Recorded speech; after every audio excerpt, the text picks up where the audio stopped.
we're going to speak on a very important subject now. It is about family life. और अब हम बहुत ही मुख्य विषय उसके बारे में बात करने वाले हैं और वो है परिवार के संबंध में. You know, time has been divided into two parts, before Christ and after Christ. और समय जो है वो दो विभाग में बांटा जाता है, पहले मसीह के पहले और मसीह के बाद का समय. And for about 1500 years before Christ, God kept the Jewish people under the old covenant. और यीशु मसीह के आने से 1500 साल पूर्व यीशु मसीह ने परमेश्वर ने यहूदी लोगों को उस पुरानी वाचा के तहत रखा था. That is when the Old Testament was written. और उसी समय पर पुराना नियम जो लिखा गया था. Then Jesus came and established the new covenant. और उसके बाद यीशु मसीह ने आकर नई वाचा को स्थापित किया. Now many Christians don't understand that there is a difference between the new covenant and the old covenant. और आज बहुत सारे मसीही इस अंतर को नहीं समझ पाते जो एक नए नियम और पुराने नियम में पाया जाता है. For example, in the old covenant, there is no promise that you can overcome sin. उदाहरण के रूप में पुरानी वाचा के अंदर ऐसी कोई प्रतिज्ञा नहीं है जहां पर आप पाप के ऊपर विजय पा सकते हैं. But there is forgiveness of sins. लेकिन जरूर वहां पर पापों की माफी है. In Psalm 103, David says, "Bless the Lord who has forgiven all my sins." और भजन संहिता 103 में दाऊद कहता है कि जो परमेश्वर मेरे सारे पापों को माफ करता है उसके नाम को धन्य हो. Even those sins were not cleansed away, they were just covered. और उस समय भी पाप को जो है पूरी तरह से साफ नहीं होता था, शुद्ध नहीं होता था, पर वो ढांपा जाता था.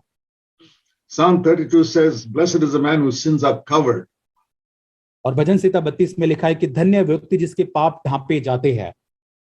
And also in the old covenant there was no fellowship between people. It was just every individual lived for himself and tried to follow God. और उसके साथ साथ ही पुराने वाचा के तहत कोई भी संगति नहीं होती. हर एक व्यक्ति जो है वो व्यक्तिगत रूप से अलग अलग करके वो जीवन को बिताते. But in the new covenant it is all different. लेकिन नई वाचा में सारी चीजें बहुत ही अलग है. And especially in family life. और खास करके पारिवारिक जीवन के बाद में. In the old covenant there is no mention of a good husband-wife relationship as being important. और पुरानी वाचा के अंदर एक अच्छे पति पत्नी के संबंध के बारे में कोई जिक्र नहीं किया गया है. And there is no emphasis on the children of God's servants being a good testimony. और उसके साथ साथ एक परमेश्वर के दास के जो बच्चे हैं वो एक अच्छी गवाही के साथ बढ़ने के बारे में भी कोई जोर नहीं दिया गया है. Moses and Samuel were two great prophets in the Old Testament. पुराने नियम में मूसा और शमूएल जो थे बहुत ही महान प्रभु के दास थे. But we don't know anything about their children. लेकिन हम उनके बच्चों के बारे में कुछ नहीं जानते. In Samuel's case, his children were so bad they took bribes and they had to be removed. और शमूएल के बारे में तो उसके बच्चे इतने बुरे थे कि वे रिश्वत को लेते थे और उनको बाहर निकालना पड़ा था. And like that with all the prophets, we don't know anything about how they lived with their wives or how they brought up their children. उसी प्रकार सारे नबियों के साथ भी था कि कैसे उन्होंने अपने पत्नी या पति के साथ संबंध या किस तरह से व्यवहार किया, बच्चों के साथ कैसे व्यवहार किया, हम नहीं जानते.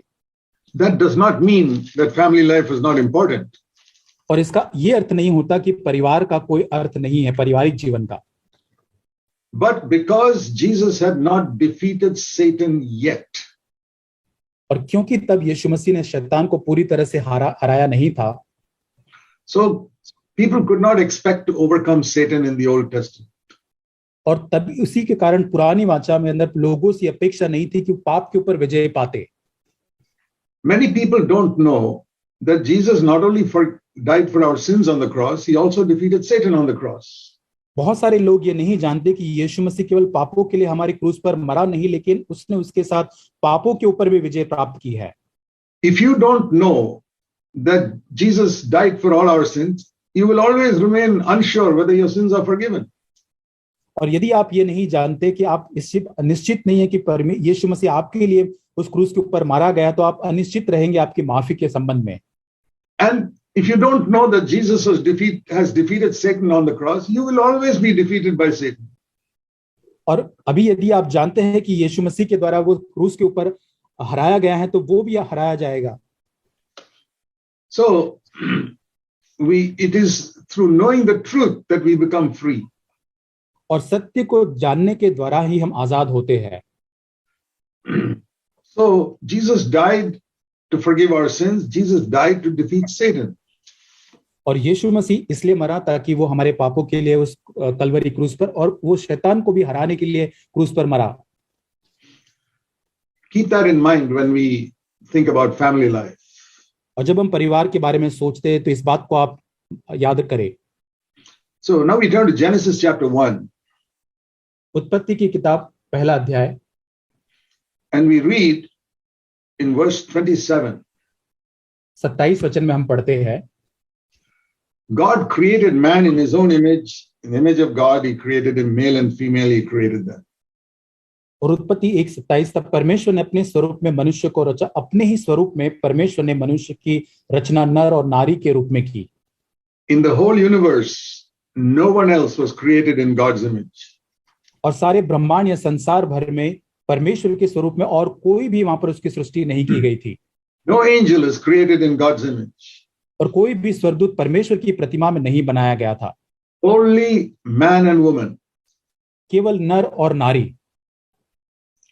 And that teaches us that you cannot reflect God's image all by yourself as a man in a family life.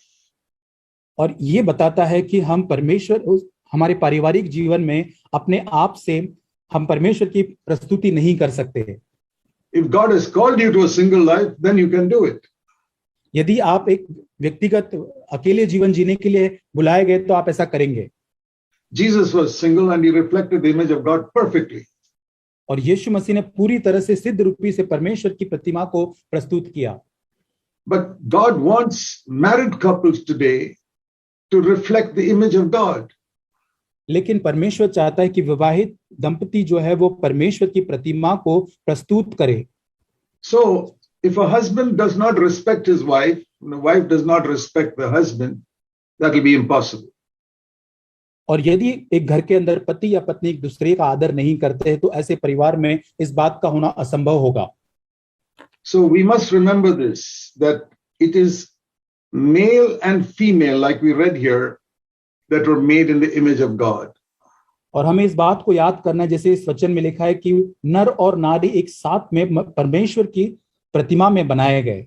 So for a new covenant family life, और नए नियम के पारिवारिक जीवन के बारे में, if the husband thinks he is the only important person in the house, और यदि पति ये सोचता है कि परिवार के अंदर वही एक मुख्य व्यक्ति है, it's like a man having half a body. और एक ऐसे व्यक्ति के समान है जिसका आधा ही शरीर है. One hand, एक ही हाथ है, one eye, one ear, एक आंख, एक कान, and right divided down the middle. और पूरी तरह से एक शरीर का जैसे कि आधा हिस्सा ही है. Every husband who thinks he is the only important person is like that. और हर एक जो पति जो इस प्रकार अपने बारे में सोचता है वो इस प्रकार से एक विभाजित शरीर के समान है.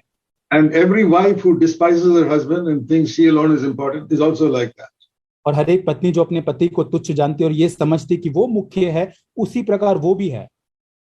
So this verse teaches us both husband and wife are necessary to reflect the image of God in the home. और ये वचन हमको ये सिखाता है कि पति और पत्नी दोनों का होना बहुत जरूरी है जिससे कि वो साथ मिलकर परमेश्वर की प्रतिमा को प्रस्तुत कर सके परिवार में. And next thing we read in Genesis 1:28 is God blessed them. और 28 वचन में आगे पढ़ते हैं कि परमेश्वर ने उसके बाद उनको आशीष दी. And said, be fruitful. और उनसे कहा कि तुम फूलो फलो. And rule over everything. और पृथ्वी पर भर जाओ और राज करो.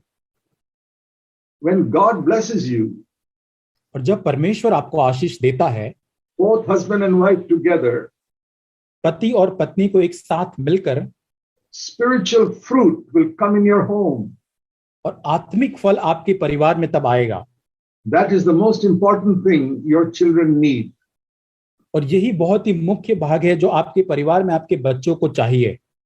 And not only that, you'll be able to keep all the enemies under your feet, spiritual enemies. और उतना ही नहीं, लेकिन आपके सारे आत्मिक जो शत्रु है उसको आप अपने अधिकार में कर पाओगे. But God will bless you only if you recognize you're both required together to glorify Him. और तभी परमेश्वर आपको आशीषित करेगा जब आप एक साथ पति पत्नी मिलकर इस जरूरत को जानोगे परमेश्वर की महिमा करने के लिए. So, this is the first thing I want to say. और यही सबसे पहली बात जो मैं आपको बताना चाहता हूं. Husband and wife both need each other. पति और पत्नी दोनों को ही एक दूसरे की आवश्यकता है. Now the Bible says the husband is the head of the wife. और वचन में, बाइबल में ये भी लिखा है कि पति जो है पत्नी का सिर है. But that doesn't mean he's a head like the head of the government or the head of a company. और इसका मतलब ये नहीं कि वो ऐसा सिर है या ऐसा मुखिया है जैसे कि एक सरकार का मुखिया होता है या कोई कंपनी का मुखिया होता है. No, it's like the head of a body. लेकिन एक शरीर का जैसे एक सिर होता है उस प्रकार वो है. So if you say I am the head, the husband says I am the head. और यदि पति ये कहे कि मैं एक सिर हूं, and he ignores his wife, और यदि अपनी पत्नी को नजरअंदाज करता है, it's like a head that's cut off from the neck and trying to live by itself. और वो एक ऐसा सिर है जो अपने शरीर से काट दिया गया है और अपने आप से कहीं जीने की कोशिश कर रहा है. What type of body is that? और किस प्रकार का वो शरीर होगा? That is the foolishness of many husbands. और ये बहुत सारे पतियों की मूर्खता है. So the relationship between husband and wife must be exactly like our head to the body. और पति और पत्नी के बीच का संबंध इसी प्रकार होना चाहिए जैसे कि हमारे सिर और शरीर के बीच में एक संबंध होता है. The head needs the body and the body needs the head. और जैसे एक सिर को शरीर की जरूरत है और शरीर को एक सिर की जरूरत है. And the head is very sensitive to anything that harms the body. और एक सिर जो है शरीर के किसी भी चीज में यदि चोट पहुंचती उसके प्रति बहुत ही संवेदनशील वो होता है. Even if a small ant bites your hand, the head immediately feels it. और छोटी सी छोटी चींटी भी यदि आपके हाथ को काटती है तो तुरंत ही आपके सिर में उस बात का एहसास होता है. And the head immediately tells the other hand to drive it off. और वो सिर दूसरे हाथ को तुरंत कहता है कि उस चींटी को वहां से दूर कर दे. That is how a good husband will behave. उसी प्रकार एक अच्छा पति वहां पर व्यवहार करेगा. Sensitive to the needs of his wife. और अपनी पत्नी की आवश्यकता या जरूरतों के प्रति संवेदनशील वो होगा. So if you're not sensitive like that, it's no use trying to boast, I am the head, so listen to me. और यदि आप इस प्रकार से संवेदनशील नहीं हैं तो इसमें कोई अच्छी बात नहीं होगी कि आप इस बात पर गर्व करें कि मैं एक मुखिया हूं, मेरी आप सुने. Then you're behaving like the head of a company or head of government trying to make everybody submit to your authority. और यदि ऐसा है तो आप ऐसे मुखिया के समान जो एक सरकार का या कंपनी का होता है जो अपने अधीनता में लोगों को लाना चाहता है, इस प्रकार आप व्यवहार करेंगे. In the same way, if a wife tries to act independently, saying, I know more than my husband, he's not so spiritual. और उसी प्रकार यदि एक पत्नी जो है अपने आप पर आत्मनिर्भर होकर वो पूरी रीति से वो कहे कि मुझे पति की जरूरत नहीं है, because he's not so spiritual. क्योंकि वो आत्मिक नहीं है. You will be like a body trying to live without a head. और आप ऐसा शरीर बन जाएंगे जो एक सिर के बिना जीने की कोशिश करते हैं. So I'm just trying to emphasize how husband and wife both need each other if you want a godly family. और मैं इस बात पर जोर देना चाहता हूं कि कितनी अधिक आवश्यकता है पति पत्नी को एक दूसरे की, जिससे कि वो एक ईश्वरीय परिवार की रचना कर सके. But they have different functions. लेकिन वहां दोनों के ही अलग अलग कार्य है. And the next thing we read in the Bible is, दूसरी चीज जो हम बाइबल में पढ़ते हैं वो ये है, even before they had children, और इससे पहले कि उनके बच्चे हो, the devil came to separate them. शैतान वहां पर आया उनको अलग करने के लिए. They were married by God on a Friday. और उनका विवाह शुक्रवार को परमेश्वर के द्वारा हुआ. And the whole of Saturday they spent in God's presence, we read. और हम जैसे पढ़ते हैं शनिवार को पूरा दिन वो परमेश्वर की उपस्थिति में बिताते हैं. And the next day, Sunday, the devil came and separated them. और रविवार को शैतान आकर दोनों में ही विभाजन करके दोनों को अलग कर देता है. Immediately. तुरंत ही। That is the aim of the devil. और यही शैतान का उद्देश्य है। Even before you have children, separate husband and wife. इससे पहले कि आपके बच्चे हो, यहां तक पति पत्नी को पूरी तरह से अलग कर दे। Make them quarrel with each other immediately after the wedding. और तुरंत ही एक दूसरे के साथ वो झगड़ा कर दे, ऐसा उनको बना दे। So as soon as the wedding is over, he wants to make them fight with each other. और जैसे उनका विवाह होता है, वो उनको तुरंत एक दूसरे से झगड़ा करने के लिए प्रेरित करता है। It's all written in the first chapters of the Bible. और ये सारी बातें बाइबल के पहले अध्याय के अंदर लिखी गई है। We read in Genesis 3, उत्पत्ति 3 अध्याय में हम पढ़ते हैं, the devil came like a serpent और शैतान वहां पर एक सांप का रूप धारण कर कर आता है and tempted Eve to take part of the tree God had forbidden. और वहां पर हवा जो है उसकी परीक्षा करता है, प्रलोभित करता है उस वृक्ष से खाने के लिए जिसको परमेश्वर ने मना किया था। Why did he come to the woman? और क्यों वो स्त्री के पास आता है? I think he thought that it's easier to knock her down than to knock the husband down. शायद उसने ये सोचा होगा कि उसको पति को गिराने से आसान, उस पत्नी को गिराना आसान है। Remember, there was no sin there in both of them at that time. और इस बात को याद करें, वहां तक उस समय तक कोई पाप वहां नहीं था।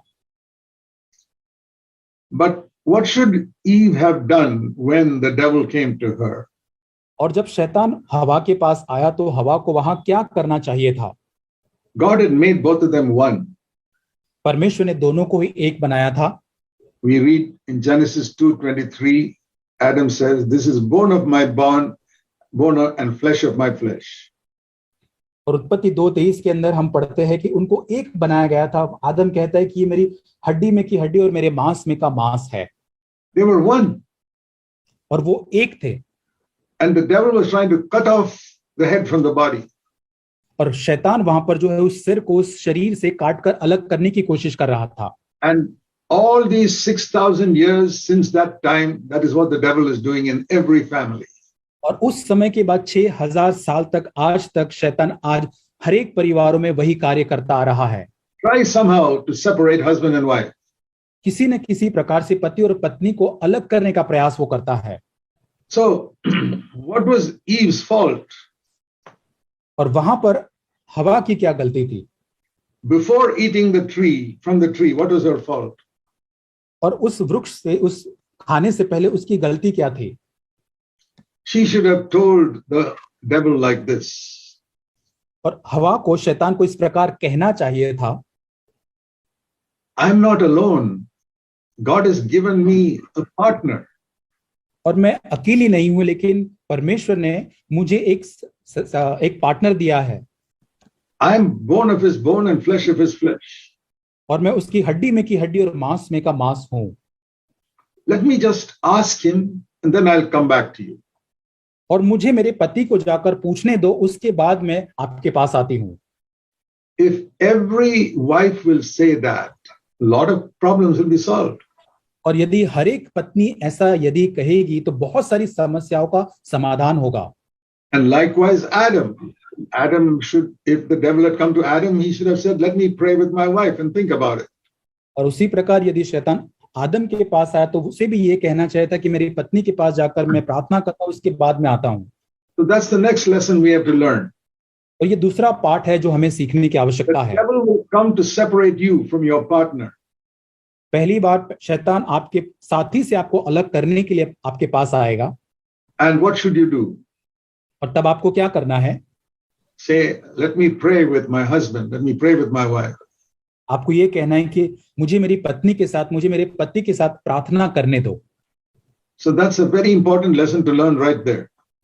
और वहीं पर वो बहुत ही मुख्य भाग है, जो बात है जो हमें सीखने की आवश्यकता A है। lot of problems arise because the pride of a husband and wife make them feel, "I can decide on my own." बहुत सारी समस्या इसलिए खड़ी होती है क्योंकि पति और पत्नी का घमंड जो है वो ये कहने पर मजबूर उन्हें करता है कि मैं अपने आप सारी बातों का निर्णय कर सकता हूं। And this independent attitude is what brings confusion in so many homes. और ये एक स्वभाव जो अपने आप पर स्वनिर्भरता को दर्शाता है, वो बहुत सारे घरों के अंदर एक कंफ्यूजन को लेकर आता है। And the next thing we learn another thing here. और दूसरी बात जो हम वहां सीखते हैं वो ये है, when they sinned, जब उन्होंने they- पाप किया, we read in verse 7 of Genesis 3, their eyes were open and they saw they were naked. और उत्पत्ति 3 अध्याय उसके 7 वचन में लिखा है, तब दोनों की आंखें खुल गई और उनको मालूम हुआ कि वे नंगे हैं। They immediately realized we have done something wrong. तुरंत उनको ये एहसास होता है कि हमने कुछ गलत किया है।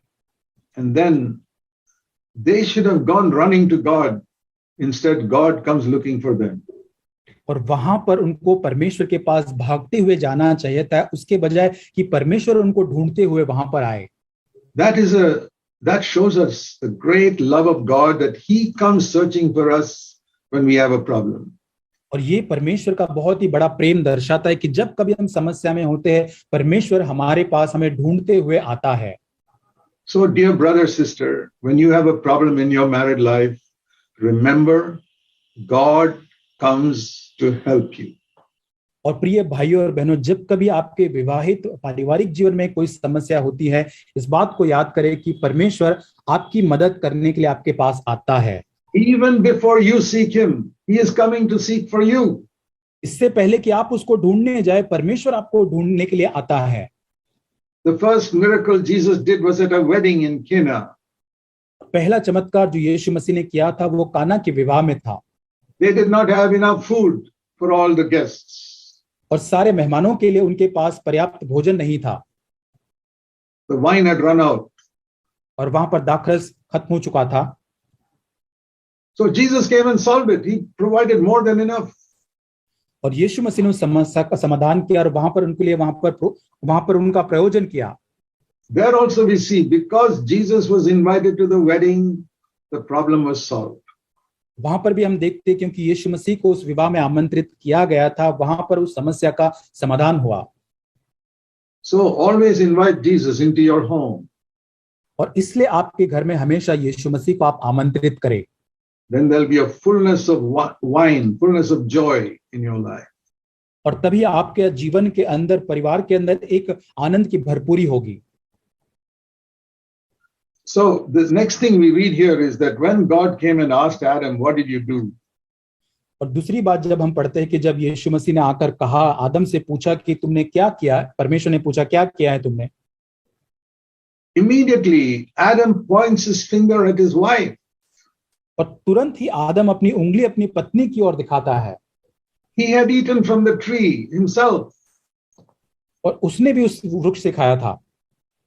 So he should have said, I'm sorry, I ate. उसके ये कहना चाहिए था कि प्रभु मुझे माफ कर, मैंने भी खाया। But the first thing he says in Genesis 3:12 is, this woman whom you gave me made me eat. और उत्पत्ति 3:12 में आदम पहली चीज जो ये कहता है कि आदम ने, जिस स्त्री को तूने मेरे संग रहने को दिया, उसने उस वृक्ष का फल मुझे खाने को दिया। That's the next lesson to learn in married life. विवाहित जीवन में और एक पाठ जो हम सीखने के लिए हमारे लिए वो है, From the time of Adam, there's this blaming of one another. और आदम के समय से ही एक दूसरे को दोष देने का ये व्यवहार या स्वभाव चले आता है। It's pointing the finger at the other person. दूसरे व्यक्ति की ओर उंगली उठाना या दिखाना। My wife did this. मेरी पत्नी ने ये किया। My wife said this. तो मेरी पत्नी ने ये कहा। My husband did this. My husband said this. तो मेरे पति ने ये किया, मेरे पति ने ये कहा। And not only that, उतना ही नहीं, he says to God, और he वो points the परमेश्वर finger at God also, saying, you're the one who gave me this woman. और वो परमेश्वर से कहता है कि तू ही ने तो इस स्त्री को मुझे दिया है।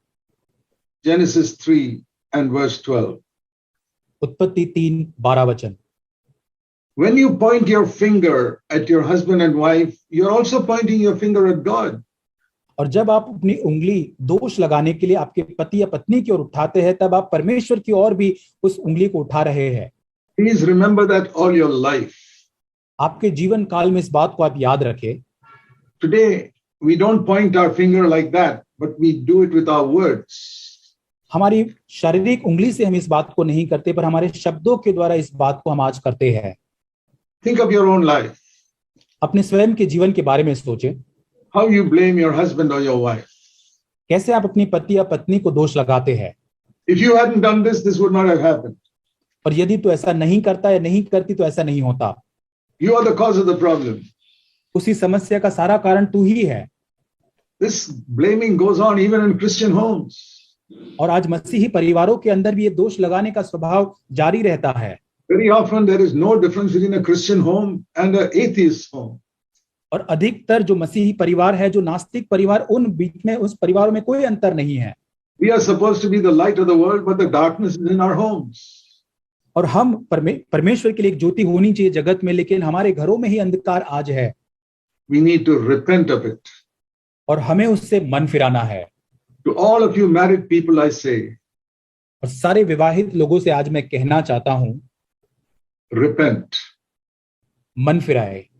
Acknowledge where you have failed. आप जहां असफल हुए वहां पर आप उससे मान ले। Where you have not sought to be united with your husband and wife. और जिस जगह पर आपने पति और पत्नी के साथ एक होने के लिए नहीं खोजा है। And where you have blamed each other. और जहां पर आपने एक दूसरे के ऊपर दोष लगाया है। Until you are willing to take the blame yourself, there is going to be no solution to your problem. और जब तक कि आप उन सारे दोष को अपने ऊपर उठाने के लिए तैयार नहीं होंगे, आपकी समस्या के लिए कोई समाधान नहीं होगा। Don't ask God to bless you before you repent. और मन फिराने के पहले आप अपेक्षा न करें कि परमेश्वर आपको आशीष देगा। Many people pray, Lord, bless me, bless me, bless me.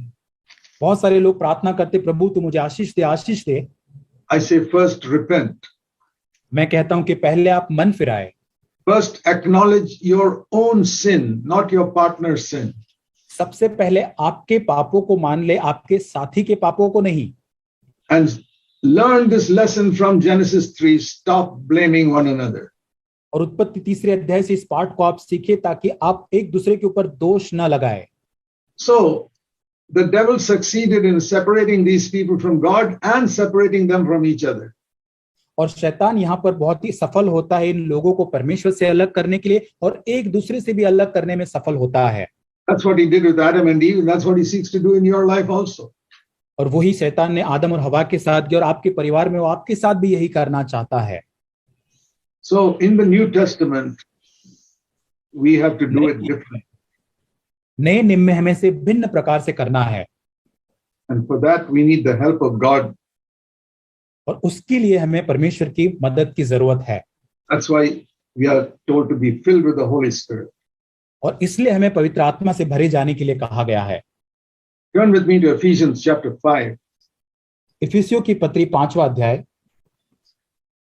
This is the only place in the New Testament where we have a command in verse 18, be filled with the Holy Spirit. और यहाँ पर नए नियम में एक ही जगह है जहां पर हमें यह आज्ञा दी गई है 18 अध्याय के अंदर कि हम पवित्र आत्मा से परिपूर्ण हो जाए। And then immediately after that, what do we read? और उसी के बाद तुरंत हम आगे के वचनों में इस प्रकार पढ़ते After हैं। we are filled with the Spirit, what do we do? और पवित्र आत्मा से भरने के बाद हमें क्या करना चाहिए? We speak to one another, verse 19. और 19 वचन में लिखा है कि हम एक दूसरे के साथ बात करते हैं। And give thanks, verse 20. और 20 वचन में कि हम परमेश्वर को धन्यवाद देते हैं। And be subject to one another in the fear of Christ, verse 21. और 21 वचन में मसीह के भय से एक दूसरे के अधीन हम रहते हैं। That is a mark of being filled with the Holy Spirit. और ये पवित्र आत्मा से भरने का एक चिन्ह है। We give thanks for one another and we are subject to one another. हम एक दूसरे के लिए परमेश्वर का धन्यवाद करते और एक दूसरे के अधीनता में जीवन को जीते हैं। And then especially wives and husbands, verse 22 to 33. और 22 से 33 वचन तक खासकर पति और पत्नी के संबंध में लिखा गया है। So the first result of being filled with the Holy Spirit is in the home. और पवित्र आत्मा से परिपूर्ण होने का परिणाम सबसे पहले परिवार में देखा जाता है। Many people say we must speak in tongues. बहुत लोग कहते हैं कि हमें अन्य भाषा में बोलना है। Well, if you read the Acts of the Apostles, it says they spoke in tongues and glorified God.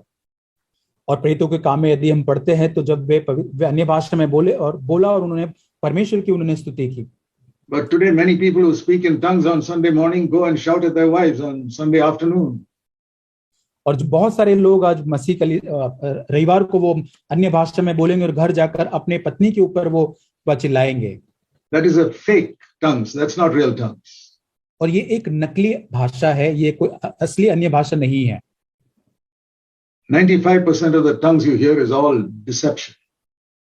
95% जो हम अन्य भाषा को सुनते हैं वो एक धोखा है या नकली बात है। The purpose of the gift of tongues is to say God wants to control your tongue. और अन्य भाषा का सबसे पहला उद्देश्य जो है परमेश्वर आपकी जीभ को नियंत्रण में करना चाहता है। That means you won't tell a lie. इसका मतलब कि आप झूठ नहीं बोलेंगे, You will not accuse people.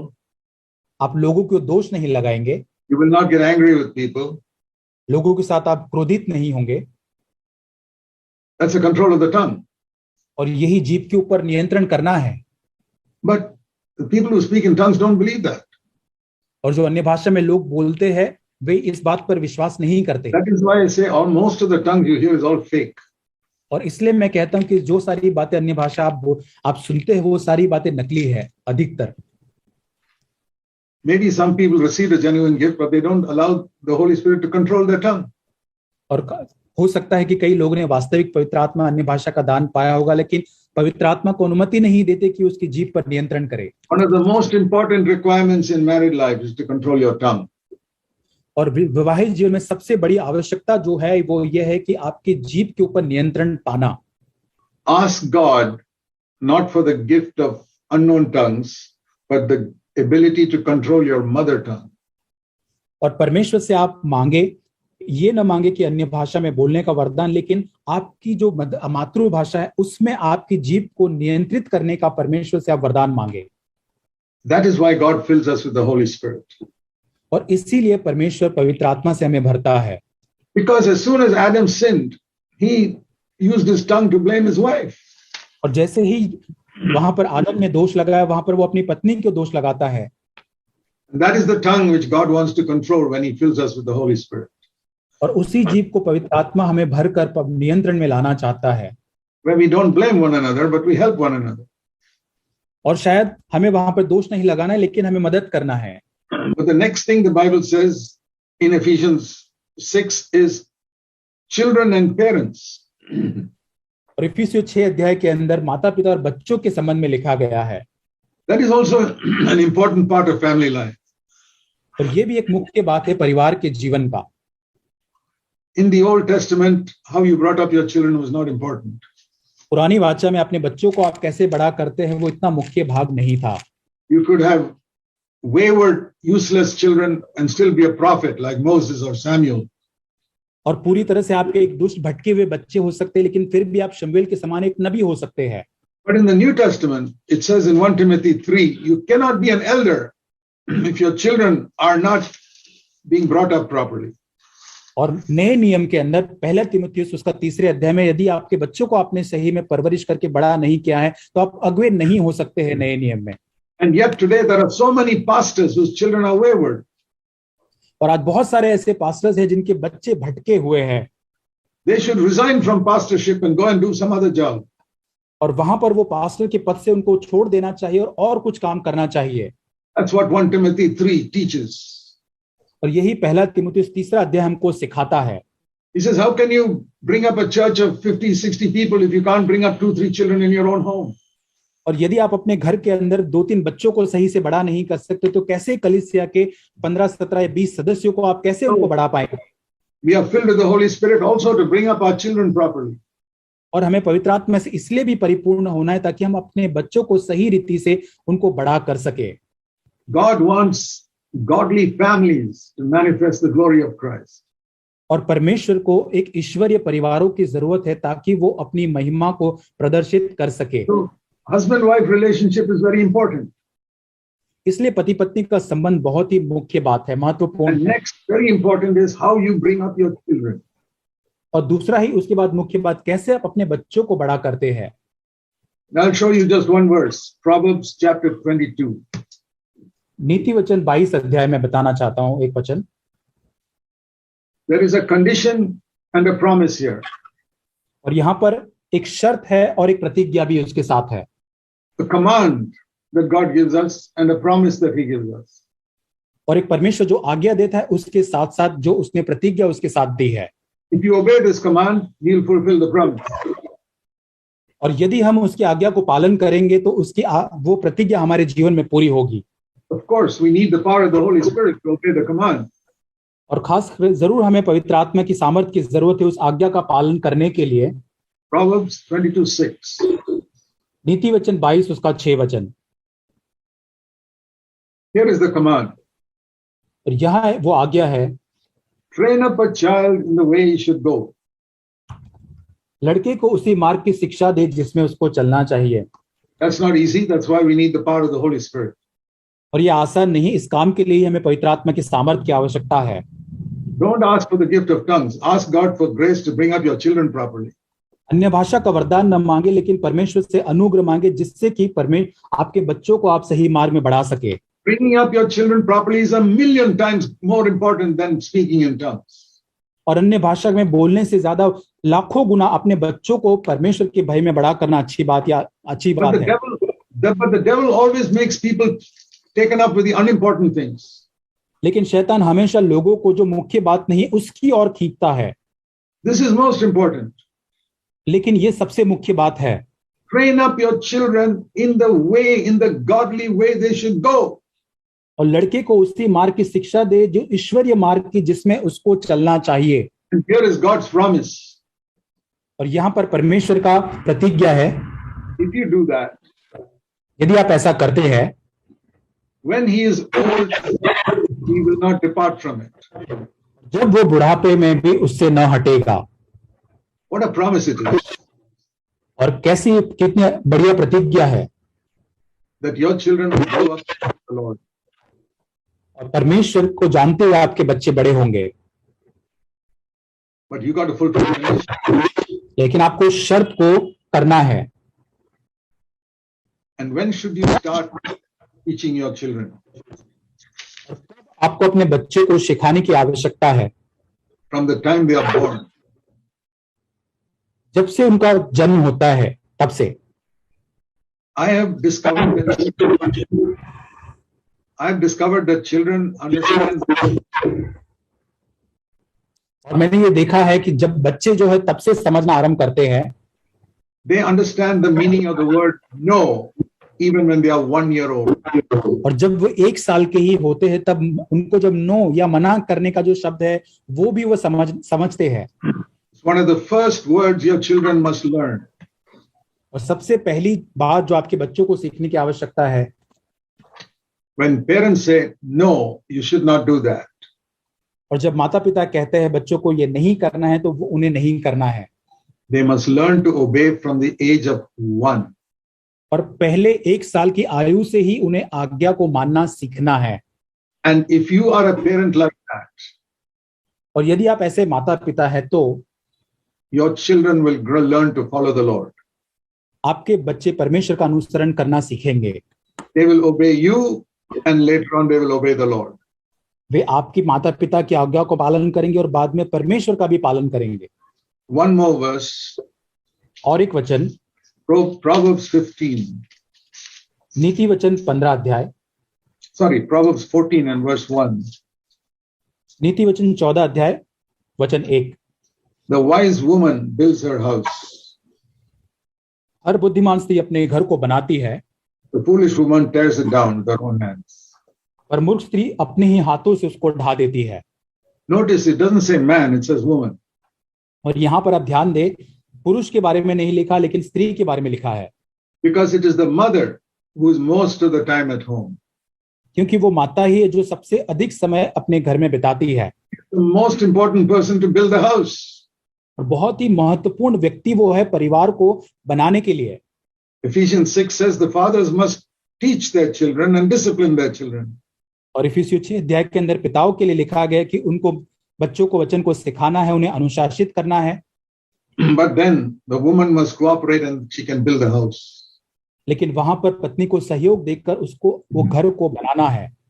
I have 4 sons. और मेरे 4 बेटे हैं। From a youngest age, I taught them obedience.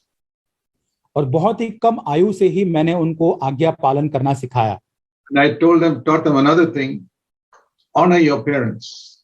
और दूसरी चीज जो मैंने उनको सिखाया कि अपने माता पिता का आदर करना। And honor and speak respectfully to older people. और जो बुजुर्ग लोग हैं उनके साथ आप आदर से बात करें। And never tell me a lie. कभी भी मुझसे झूठ ना बोले। Those are the main things I taught. और यही मुख्य बात है जो मैंने अपने बच्चों को सिखाई, The word of God regularly. और वो वचन को मैं उनको निरंतर सिखाता। God's grace is upon them. All four of them are following the Lord today. और परमेश्वर का अनुग्रह उन पर था, और आज सारे चारों बेटे ही मेरे परमेश्वर का अनुसरण करते हैं। But it is my wife who built the house, like it says in Proverbs 14. और जैसे नीति वचन 14 में लिखा है, लेकिन मेरी पत्नी ने उस घर को बनाया। So I will ask her now to speak to you. और मैं उनसे कहूंगा कि वो आगे बात करे। Praise the Lord. It's so good to see all of you on the screen. प्रभु की स्तुति हो, बहुत ही अच्छा लग रहा है आप लोगों को स्क्रीन पर देखकर। 2 weeks ago, we had a child dedication service in Bangalore. और 2 सप्ताह पहले बैंगलोर के अंदर एक बच्चे को समर्पित करने की सेवकाई थी। And many babies were prayed for. बहुत सारे बच्चों के लिए प्रार्थना की गई। It was so good to see the little ones with their parents standing on the stage. बहुत ही अच्छा लग रहा था उन छोटे बच्चों को माता पिता के साथ स्टेज पर वहां पर खड़े होते हुए। That time my husband spoke a message, very good message, which I want to speak about today. और उस समय मेरे पति ने एक संदेश को, जो बहुत ही अच्छा संदेश था, उस संदेश से मैं कुछ बांटना चाहती हूँ।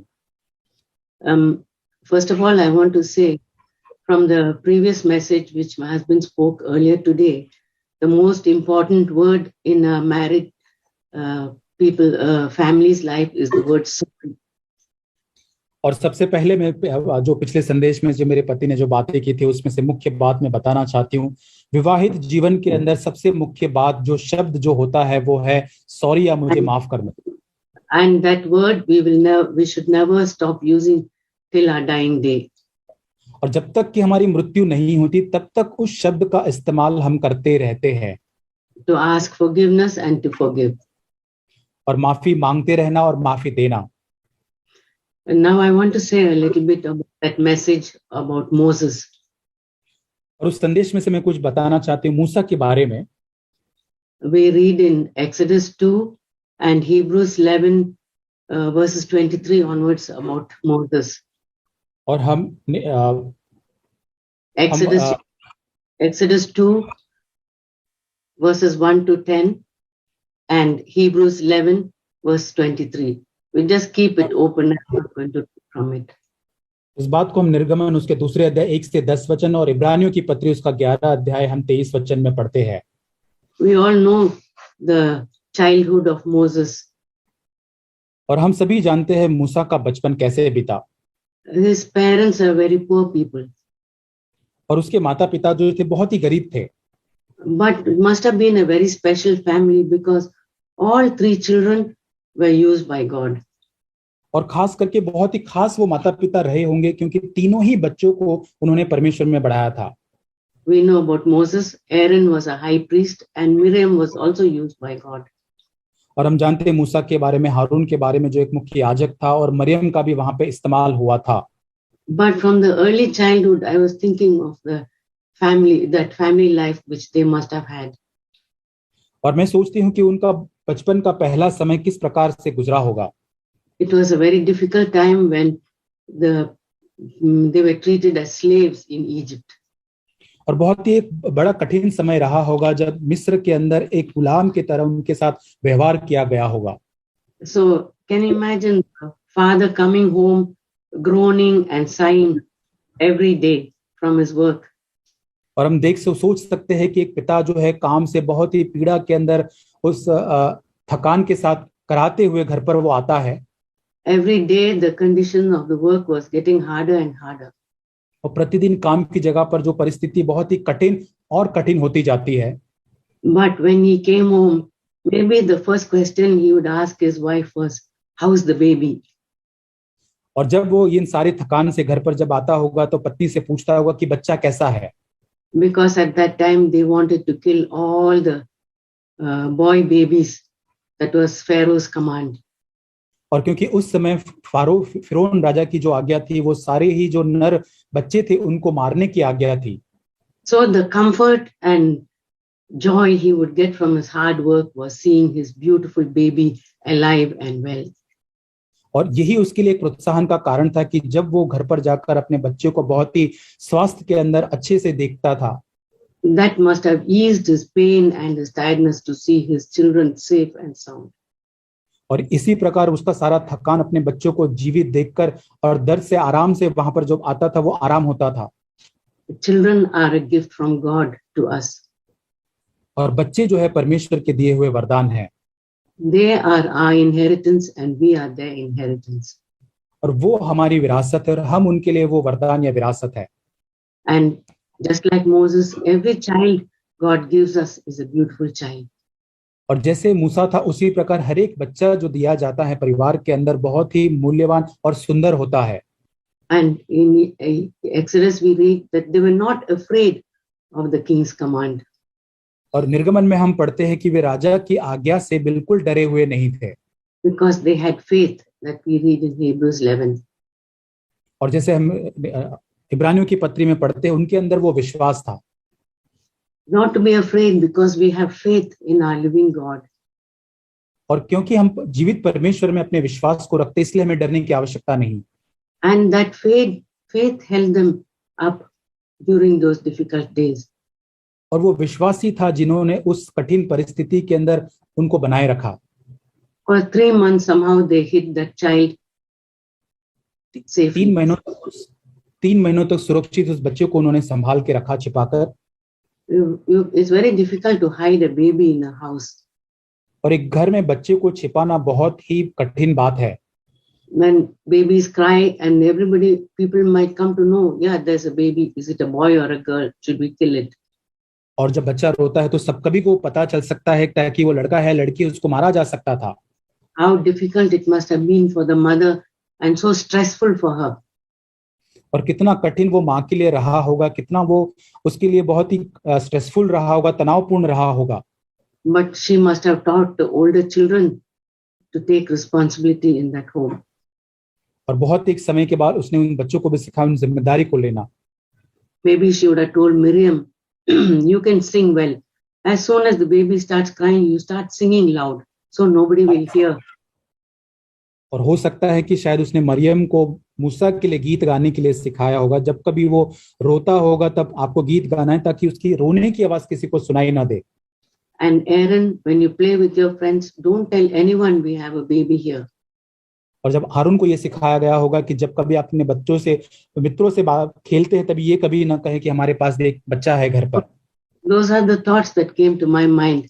How that mother must have had faith and consistently taught her children. और यही विचार मेरे मन में आ रहा था कि कैसे एक विश्वास उस माता के मन में रहा होगा और एक निरंतर बने रहने वाला विश्वास उसमें था। Older children and babies need that constant teaching from father and mother. और बड़े बच्चे और छोटे बच्चे यही माता पिता से उनको सीखने की उनकी जरूरत है। Father is out working hard, but it's we as mothers who can do that faithfully. और पिता जो है कड़ी मेहनत करके काम करते हैं, लेकिन घर पर माता है जो हम हैं वो हमें विश्वास योग्यता के साथ इस बात को करना है। Then we read that she had faith and she made a basket and made it waterproof. और वहां पर उसके अंदर हम पढ़ते हैं कि उसके पास वहां विश्वास था और उसने उस टोकरी को बनाया जिसमें पानी ना जा सके। She said she must have felt nothing must get into this basket when my baby is in that basket. और उसके अंदर ये विश्वास था कि कोई भी चीज इस टोकरी के अंदर प्रवेश ना कर पाएगी जब मेरा बच्चा इस टोकरी के अंदर होगा। The same river where baby boys were thrown in and eaten up by crocodiles, in that same river I'm going to put my baby basket. और वही नदी जहां पर बच्चों को मारकर फेंक दिया गया था या मगरमच्छ ने उनको खा लिया था, उनको फेंका जब गया, उसी नदी के अंदर मैं अपने बच्चों को इस टोकरी में डालकर रखने वाली हूँ। God will protect my child from crocodiles, snakes, poisonous things, everything. और वहां पर परमेश्वर ही है जो सारे मगरमच्छ से या सारे जीव जंतु या सांपों से मेरे बच्चे की रक्षा करेगा। Even if one drop of water gets in slowly, my baby will drown in that water. और थोड़ा भी यदि बूंद उस टोकरी में आने लगेगी तो उससे वो मेरा बच्चा जो टोकरी के साथ वो डूब जाएगा। So by faith and by prayer, we put our children to grow in this world, but they are protected from the world getting into them. और इसी प्रकार जो है मेरी प्रार्थना और मेरा विश्वास है कि मेरे बच्चे भी इसी प्रकार विश्वास उस संसार के अंदर में भी वो सुरक्षा प्राप्त करे. God can take care if we have faith and we surround them with prayer. और परमेश्वर ये है जो उस विश्वास के साथ हम उन बच्चों की वो रक्षा करेगा. And God took care of that baby, so the princess could find that baby and bring that baby up. और मुझे उस बच्चे की रखवाली करनी है ताकि वो राजकुमारी जो है उस बच्चे को वहां पर प्राप्त कर सके उस बच्चे को. I can say that God, Moses' mother, taught Miriam also to have wisdom. और मैं मानती हूं कि वहां पर उसकी माता ने मरियम को भी उस बात को सिखाया होगा, उस बुद्धिमानी को. Because when the princess found the baby, she didn't say, "Oh, this is my brother. Shall I call this baby's mother? Shall I bring this baby's mother?" She just said, "Can I bring a lady to look after this?" और वहां पर जैसे ही राजकुमारी को बच्चा मिलता है तो वो मरियम जाकर वहां पर ये नहीं कहती कि ये मेरा भाई है या मेरी माता को मैं बुलाती हूँ, लेकिन वो कहती इस बच्चे के लिए मैं एक स्त्री को बुलाकर लेकर आती हूँ. We as mothers have to teach our daughters wisdom. और हमें माता होने के नाते हमारे बेटियों को भी बुद्धिमानी या समझदारी सिखाने की आवश्यकता है. I was thinking of the temptations which young girls face now. और इन दिनों के अंदर मैं सोच रही थी जो बेटियां जो प्रलोभनों का सामना करती है उसके बारे में. They are different from Moses' days. और मूसा के दिनों से आज वे अलग है. Nowadays, the girls, all of our daughters must have a mobile phone and they have access to the social media, Facebook, etc. और आज के दिनों में हमारी बेटियां जो है उनके पास वो मोबाइल फोन या सोशल मीडिया, मोबाइल फोन, ये सारी चीजें होनी चाहिए. And they go to college and move with other boys. और जब वो कॉलेज में जाते हैं या अन्य लड़कों के साथ जब वो बातचीत करते हैं, we have to teach our daughters, my daughter, be careful what you put on Facebook. और हमें ये बच्चों को सिखाने की जरूरत है, बेटियों को, कि आप फेसबुक पर क्या करते हैं वो सिखाने की जरूरत है. Don't put everything about our family or your personal life which you will regret later.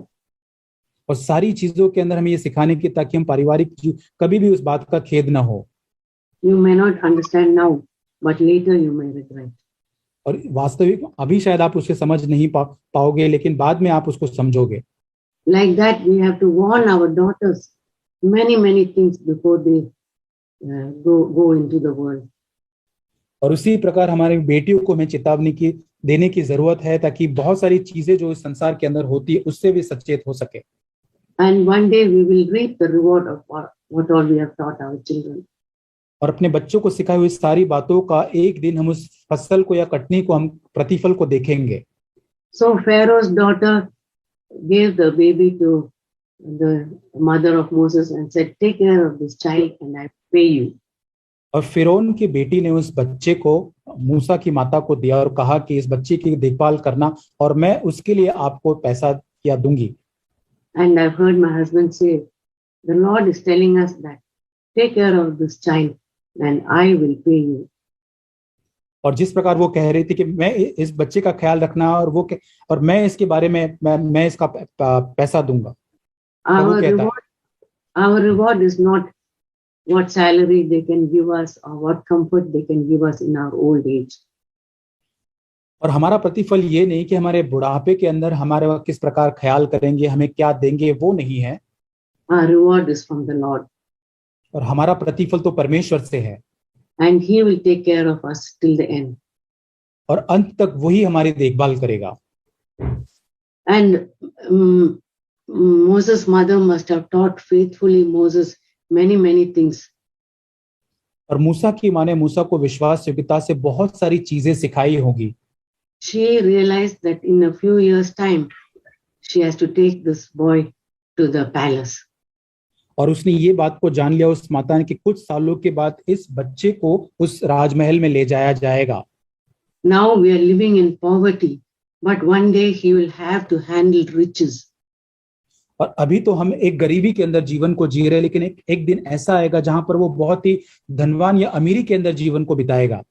Many children are spoiled after growing in poverty and suddenly they cannot handle riches. बहुत सारे बच्चे जो है बिगड़ जाते हैं क्योंकि वो जब गरीबी से अमीरी में जब आते हैं तो उसको वो सही रीति से उसका सामना नहीं कर पाते हैं. We work hard to give them a good education and they get a good job in some good company. बड़ी कड़ी मेहनत हम करते हैं ताकि वो अच्छा एक उनका अभ्यास हो सके और एक अच्छी कंपनी में उनको एक नौकरी लग सके. But they don't know how to handle that riches. लेकिन उनको ये पता नहीं होता कि उस धनवान या उस संपत्ति या धन को कैसे उनको सामना करना है. We have to teach them, my son, my daughter, be wise. God given us wealth for us to waste. और हमें उन बच्चों को सिखाना है कि हमें बहुत ही बुद्धिमान होना है उस धन के साथ जो परमेश्वर ने हमको दिया है. Use it wisely. Ask God for wisdom how to use your money.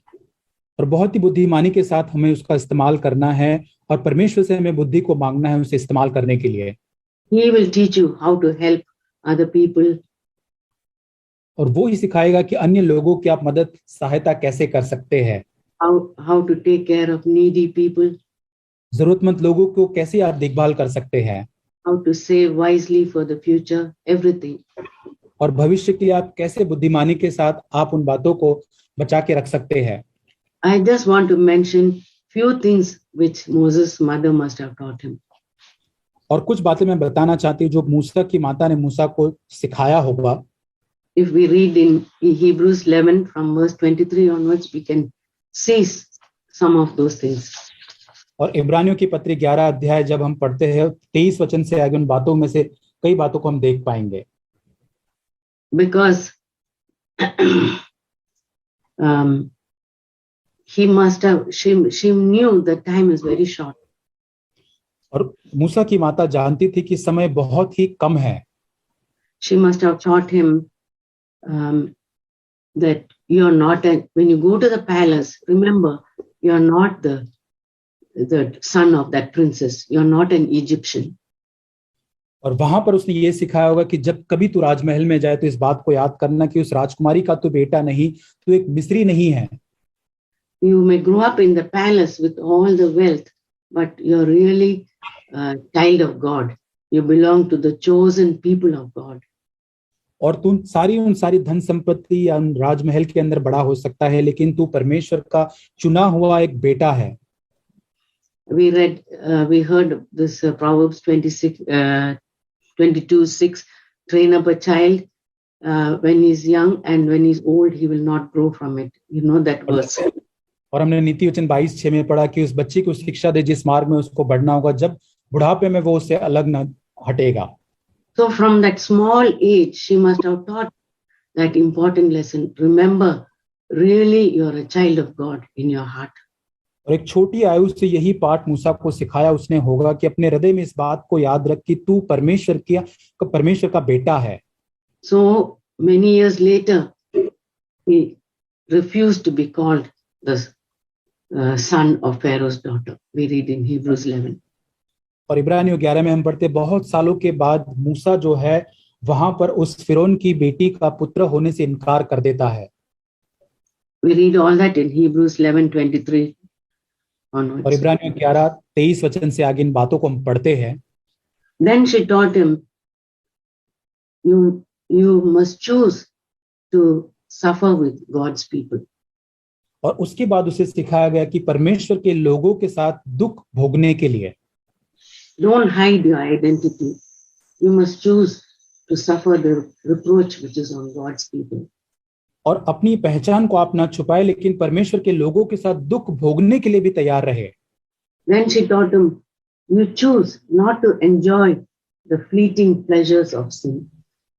और उसके बाद ये भी उसको आगे सिखाया कि जो पाप जो है उनके आनंद को हमको आनंदित नहीं होना है. No, we know how young men, when they grow up, they're tempted to choose the pleasures of sin. और हम जानते कि जवान जब लड़के बड़े होते हैं तो कैसे प्रलोभित होते हैं उस पाप का आनंद मनाने के लिए. But Moses' mother consistently taught him that he never forgot it. और मूसा की माता बहुत ही निरंतर इस बात के अंदर उसको सिखाती रहती ताकि वो उन बातों को न भूले. And somewhere she must have had a prophetic idea of Christ, because she says, choose the reproach of Christ, greater wealth than the treasures of Egypt. और कहीं ना कहीं इस माँ को उस यीशु मसीह की उन बातों की ध्यान होगा जहां पर लिखा है कि परमेश्वर के मसीह के कारण निंदित होने को मिस्र के भंडार से बड़ा धन समझना, ये उसको सिखाया। Even now people are digging up to find out the treasures of Egypt. और आज भी वो वहां पर वो मिस्र की जो सारी बातें हैं उसको वो खोद रहे हैं। So it was a very wealthy country. तो बहुत ही धनवान वो एक देश था। And she taught him, choose the reproach of Christ more than all the wealth you can get. और मिस्र के भंडार के सारे धन से अधिक मसीह के कारण जो निंदा है उसको चुनने के लिए उसको सिखाया गया। And she must have taught him, you've seen how we are not afraid of the king's anger. You also don't be afraid of that. और यहाँ पर उसको सिखाया गया है कि वो सारे क्रोध से उसको डरने की आवश्यकता नहीं है। Then we read that he endured as seeing him who is invisible. और वहां पर हम आगे देखते हैं कि वो 27 वचन में हम पढ़ते हैं कि विश्वास ही से राजा के क्रोध से न डरकर मिस्र को छोड़ दिया, अंधे को माना देखता हुआ दृढ़ रहा। Sometimes our children ask us many questions about God. How do we know God? How can we see God? So many things like that. कई बार हमारे बच्चे जो है वो कई बार इस प्रकार से प्रश्न हमको पूछ सकते हैं, कैसे हम परमेश्वर को देख सकते हैं, जान सकते हैं। We have to pray and ask God, Lord, open thy eyes to see him who is invisible, you who are invisible. और हमें परमेश्वर से ये प्रार्थना करना कि प्रभु इनकी आंखों को खोल, ताकि प्रभु जो तू अनदेखा अपने आप को इन पर प्रकट कर। Because he wouldn't have learned all this in the Egyptian wisdom and teaching in Egypt, in the palace. और ये सारी चीजें वो उस राजमहल में होकर वो नहीं सीख पाता। He must have heard it from his parents growing up as a little child, which he never outgrew. और जब वो छोटा था, जब बढ़ रहा था, माता पिता से उसने बातों को सुनना सीखा होगा, और तब वो आगे बढ़कर बड़ा होकर उससे वो नहीं भटका। Then we read that he had a wilderness experience. I want to mention that very briefly. और उसके बाद हम पढ़ते हैं कि मरुभूमि का एक समय भी उसके जीवन में रहा। Many times our children, after they grow up and they are well settled, or when they are studying, they may also have a wilderness experience. और कई बार हमारे बच्चे जब पढ़ लिख कर बड़े हो जाते हैं या बहुत ही सेटल्ड हो जाते हैं, उसके बाद भी एक मरुभूमि का अनुभव उनके जीवन में आ सकता है। They may go far away from home, or even living in the home, they are far away from us. और हो सकता है कि बहुत हमसे वो दूर है, लेकिन घर में रहते हुए भी वे हमसे कई कोसों दूर है। They are far away from God. परमेश्वर से वे दूर है। But God, don't give up faith and hope and prayer. और वहां पर अपनी आशा, विश्वास और प्रार्थना को आप न छोड़े।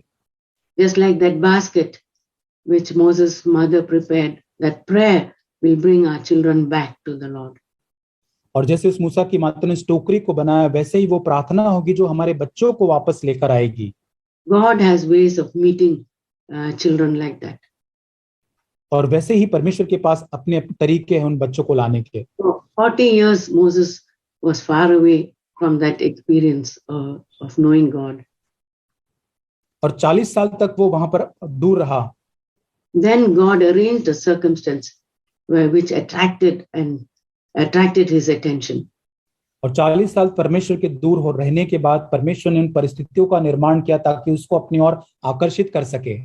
In that wilderness he saw a bush burning but not getting burnt. और वहां पर उस मरुभूमि के अंदर जलती हुई झाड़ी को उसने देखा, जो जल तो रही थी लेकिन भस्म नहीं हो रही थी। And he turned to see what is that amazing sight. और वहां पर वो मुड़ता है देखने के लिए कि अद्भुत दृश्य क्या है।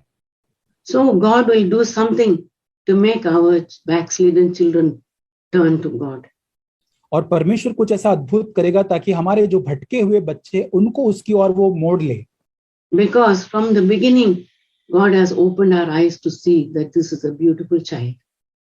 और क्योंकि पहले से ही परमेश्वर ने हमारी आंखों को खोल के रखा है ताकि इस तरह से हम उसके लिए हम देखें। God has a plan for this beautiful child. और उस सुंदर बालक के लिए परमेश्वर की एक योजना है। Even it may take 40 years, but God will attract his attention. और शायद 40 साल उस बात को लग सकते हैं, लेकिन उसके बाद जरूर परमेश्वर उसको अपनी ओर आकर्षित करेगा। And God called him by his name और परमेश्वर ने उसे वहां उसके नाम से बुलाया। when he turned. और जब वहां पर वो मुड़ा, And he asked, "Who are you?" As if he forgot the same God who his mother had taught him about. और वो वहां पर कहता है कि तू कौन है, और जैसे कि वो वहां पर भूल गया था उसकी माता ने जिसके बारे में उसको वहां सिखाया था।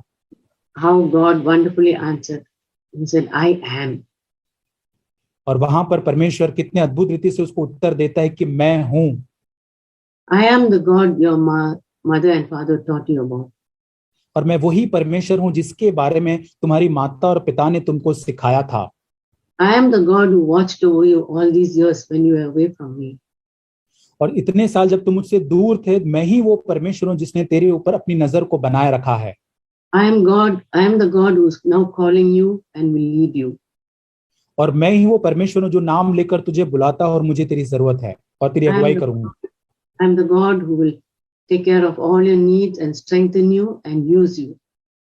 और मैं ही वो परमेश्वर हूं जो मैं तुझे बलवंत करूंगा, मैं तेरी सारी जरूरतों को पूरा करके तुझे इस्तेमाल करूंगा। I am glad that it's just two words, I am, and we can fill in the blanks with whatever our need is. और वहां पर मैं बहुत खुश हूं कि परमेश्वर ने कहा कि मैं हूं, और वहां पर उस रिक्त स्थान को हम भर सकते हैं हमारी जरूरत के साथ। Dear mothers, we have so many needs, but we can fill in the blank.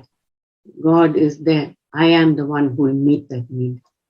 और प्रिय माताएं, हमारी बहुत सारी आवश्यकताएं हो सकती है, लेकिन उस रिक्त स्थान में परमेश्वर को रखकर हम देखें कि मैं हूं वो जगह पर। And may God use our children just like he used Moses. और जैसे परमेश्वर ने मूसा को इस्तेमाल किया, वैसे ही हमारे बच्चों को भी परमेश्वर इस्तेमाल करे। God bless us and bless you all. और परमेश्वर हम सभी को आशीष दे। I want to say a word to those parents whose children may have gone astray. और मैं उन माता पिताओं से जिनके बच्चे जो दूर परमेश्वर से भटक गए, उनसे कुछ कहना चाहता हूं। We read about Moses being brought up by his mother and father.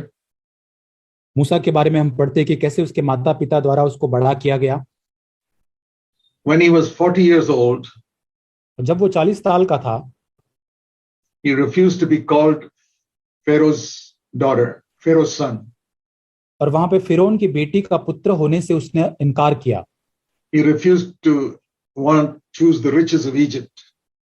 और वहां पर मिस्र की जो सारी धन या संपत्ति थी उसको चुनने से उसने इनकार किया। And he refused the pleasures of sin. और पाप में जो आनंद और सुख है उसका भी उसने इनकार किया। Many good things. सारी अच्छी बातें। But he killed a man. लेकिन वहां पर उसने एक व्यक्ति को मार दिया। He tried to protect somebody else, some Israelite, and he killed an Egyptian. और वहां पर एक इस्राएली व्यक्ति को बचाने के बारे में बचाते बचाते उसने एक मिस्री को मार दिया। His motive may have been good, but killing a person is wrong. और वहां पर उसका जो उद्देश्य अच्छा था, लेकिन उसका वो मारने का जो काम था वो गलत था।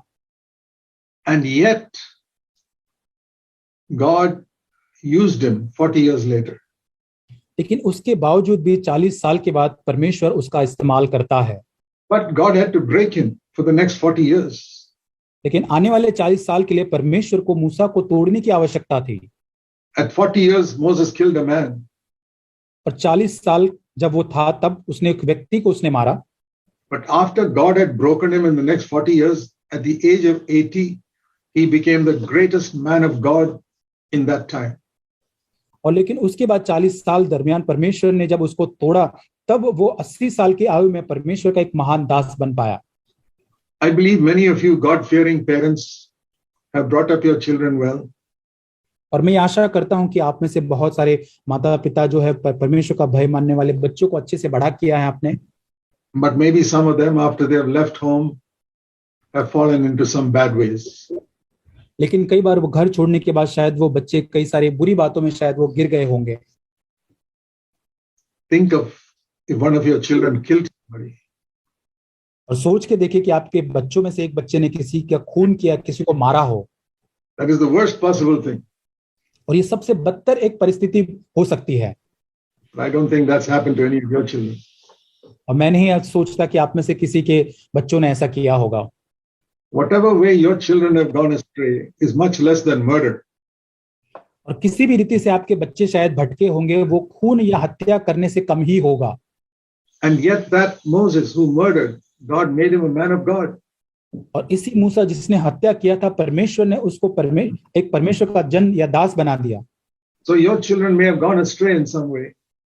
और किसी न किसी रीति से शायद आपके बच्चे भटक गए होंगे। Have faith that the God who broke Moses will break your son and daughter and bring them back to him. और इस बात पर आप विश्वास करें कि जिस परमेश्वर ने मूसा को तोड़ा, वही परमेश्वर आपके बेटे और बेटी को तोड़कर उनको वापस लौटा ले आएगा। I don't know whether Moses' mother was alive when he was 40 years old. और मैं नहीं जानता कि जब वो 40 साल का मूसा था, उसकी माता वहां पर जीवित होगी या नहीं। She could have been alive. और शायद वो वहां नहीं जीवित रही होगी। Many parents are alive whose children are 40 years old. और आज शायद जिसके बच्चे 40 साल के होते, बहुत सारे माता पिता जो है वो आज जीवित है। I don't know whether that mother heard that my son went and murdered somebody. और मैं नहीं जानता, शायद वो माता ने ऐसा सुना होगा कि मेरे बेटे ने जाकर किसी का खून या हत्या की। If she heard it, she must have prayed for him. और शायद उसको ये पता चलता, उसने सुना होता तो उसके लिए प्रार्थना जरूर करती। Never stop praying for your children, even when they are grown up. और जब कभी आपके बच्चे बड़े हो जाए, तब भी आप कभी भी उनके लिए प्रार्थना करना ना छोड़े। And have faith that even if they have murdered somebody, one day they can become men of God. और ये विश्वास आप रखिए, यहाँ तक कि उन्होंने किसका खून या हत्या किया होगा, फिर भी वो एक दिन परमेश्वर के दास बनेंगे। What a wonderful mother Moses had.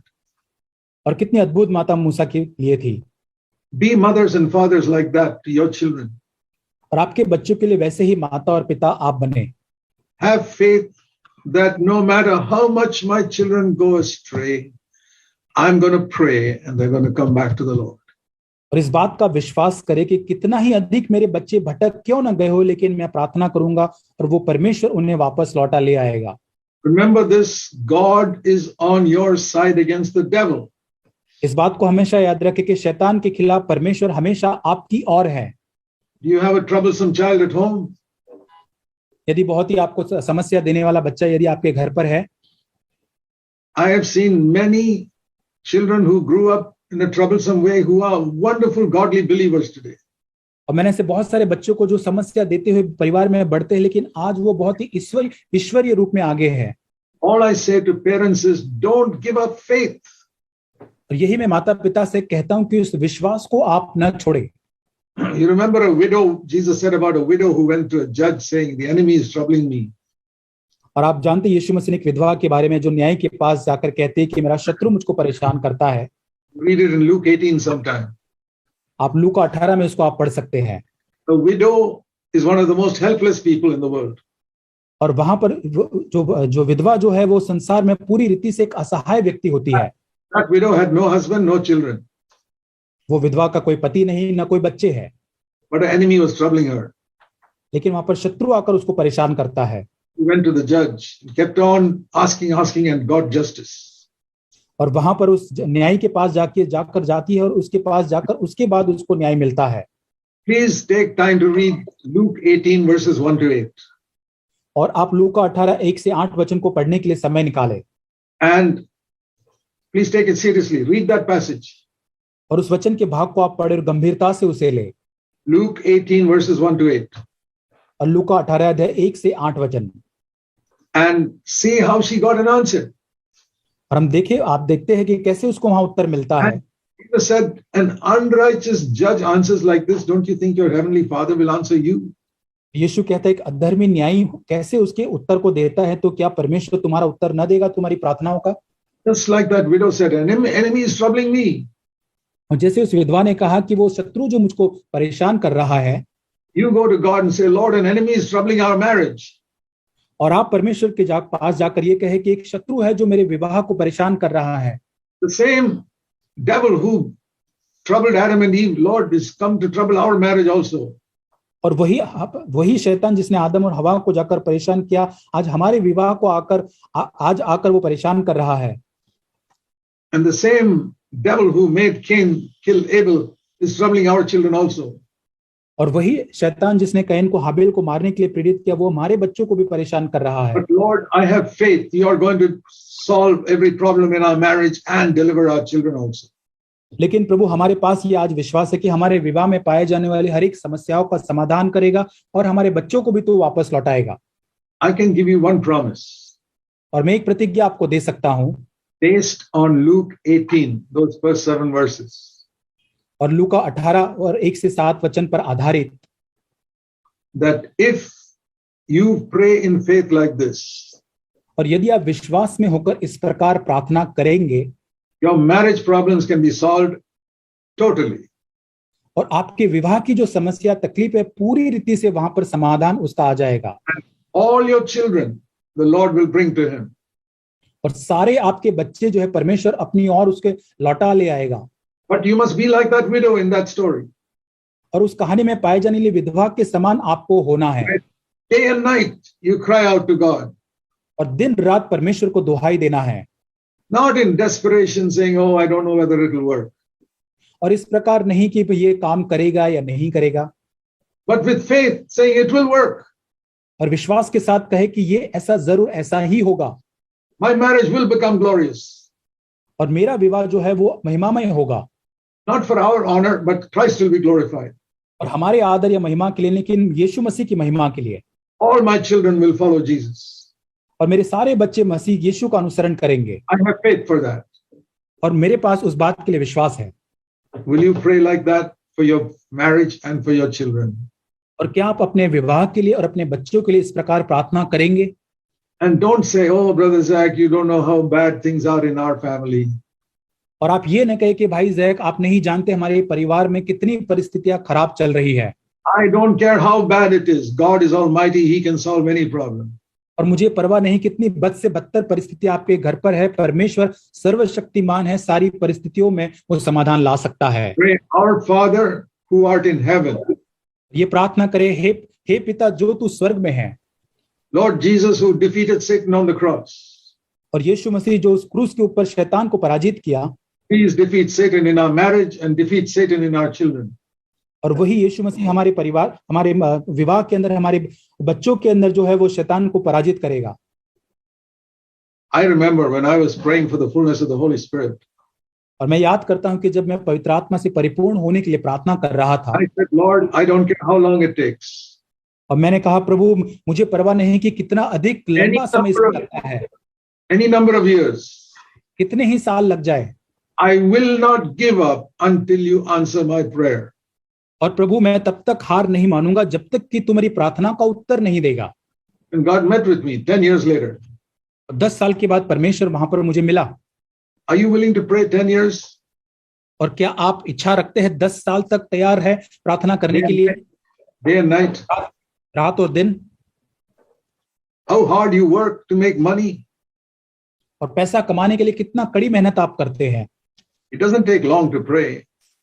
और प्रार्थना करने के लिए बहुत ज्यादा समय नहीं लगता है। 2-3 minutes, pray with your husband, pray with your wife.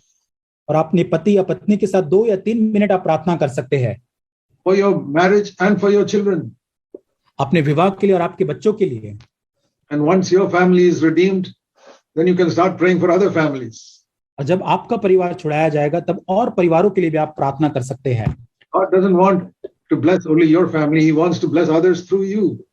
और परमेश्वर केवल आपके परिवार को आशीष नहीं देना चाहता, पर आपके द्वारा अन्य परिवारों को भी आशीष देना चाहता है। Leave this meeting with faith that God will solve your problem. और इस सभा को आप उस विश्वास के साथ ही छोड़े कि परमेश्वर आपकी समस्या का समाधान करेगा। Let us pray. आइए प्रार्थना करें। Heavenly Father, हे स्वर्गीय पिता, I pray that every single person who is listening to this मैं प्रार्थना करता हूं will go away with faith. हर व्यक्ति जो इस प्रार्थना को सुन रहा है प्रभु उस विश्वास के साथ आज लौटेगा And will remain in faith till they get the answer. और जब तक कि उस प्रार्थना का उत्तर न मिला तब तक उस विश्वास के अंदर बना रहे। We want godly homes in India. प्रभु हमें भारत के अंदर एक ईश्वरीय परिवारों की आवश्यकता है, especially in North India, और खास करके उत्तर भारत में।